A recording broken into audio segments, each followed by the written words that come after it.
Need for Speed Undercover is all about the chase, chasing, and being chased. And that manifests itself in three ways in the game this year. Through our heroic driving engine, our highway battles, and the undercover art. So the heroic driving engine is something that we're really excited about this year. This is building on years and years of technology to really come out with what is the ultimate control that a player can have over the car. If you watch Hollywood movies, you see cars doing amazing things that you just can't do in real life. That's what we're looking to represent with the heroic driving engine this year. Everybody wants to be a hero in the game. We've got over 430 different components that we've got the ability to touch and manipulate to really, again, make that player feel like like a hero, sorry. That also extends to our camera work around the car, the lighting on the car, the crashes, the damage. We extend that through to the AI opponents, the cops. All of that come together to really give you that really action-packed adventure feeling. With regards to the highway battles this year, it's a pretty easy thing to explain to you. This is all about raw emotion, high adrenaline. Picture yourself hurtling down a highway going about 150, 200 miles an hour. You're weaving in and out of cars. You're gonna have a guy chasing you through that traffic. You could be chasing another guy through that traffic. It's a layered experience. You throw a fleet of cops behind you trying to get after you guys. Now add more density into that traffic, go into oncoming traffic. You can see that this is just a high adrenaline roller coaster type game mode. We're really, really pumped with it this year. So the third point is sort of the thing that marries basically the narrative and those interactive sequences together. We call it our undercover arc. And what we have this year is a very compelling story. We went back and sort of figured out, how do we tell a more compelling story in our games? And how do you take that storytelling and marry it with those interactive sequences? And what we've done this year is we think we've done a great job of doing that, creating one of the best action driving experiences that's been shown to date. So what you're going to do this year is you're going to have the unique opportunity to play through the game as an undercover cop.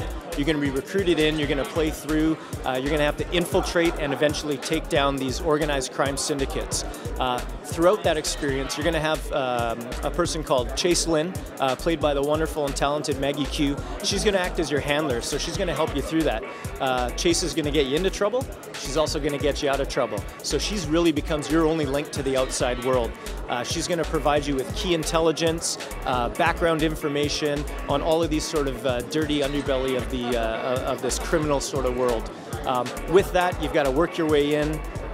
You've got to really earn the trust of these guys, prove that you've got what it takes. You'll be sent on missions to do different jobs for these guys. The deeper you get into the story, the more difficult the missions become, the more the cops get involved, and your goal is to stay as undercover as you can, and effectively you can get high enough in that organization where you can end up taking down that crime syndicate. One of the cool elements of the game this year, sort of leaning into that concept of the chase, as an undercover cop, you'll actually be trying to take down different opponents that are on your way. You'll be getting a list of people to get out. At the same time, the cops don't know who you are because only Chase as your handler is the only person that knows your true identity. So it creates this really cool three-way aspect of the chase. You got cops coming after you, you're going after different people. Makes it for a very confusing element in the game, but a lot of gameplay fun. Drifting won't be an actual mode in the game. I think a lot of what's happening with the drifting series these days is it's becoming a lot more organized. So you're seeing big events like Formula D popping up. That's really where the superstars are. Now, if we lean back to that heroic driving engine, we've sort of taken the best of breed from the past and we've put that into our concept this year. So if you want to go and hang the back end around a corner, absolutely you'll be able to do that. In fact, the heroic driving, you'll be able to burn 160s, Rockfords, and J-turns, a whole bunch of different things to really help you with that cop experience, as well as getting away from some of the people that are coming after you. For me, I think the most kick-ass thing about the game is this element of the three-way chase. Never before have you been able to sort of chase somebody in the game. You're usually racing or you're trying to get ahead of an opponent. This year, people will react to what you're doing. You'll be chasing people down. You've got the cops on your tail chasing you as well. There's some really cool elements. One of the things we challenged the designers with this year was we create this expansive, really intriguing open world, and yet we've had a hard time coming up with really compelling gameplay that takes advantage of that open world. Obviously, the cop experience, that's what the world's built for. So we've got some phenomenal new game modes this year that really take advantage of that open world experience.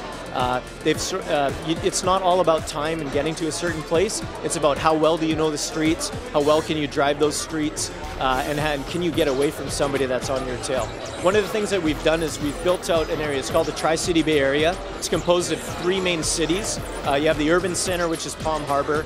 You have the industrial town, which is called Port Crescent. And then you have have sort of the seedy underbelly, which is Sunset Hills.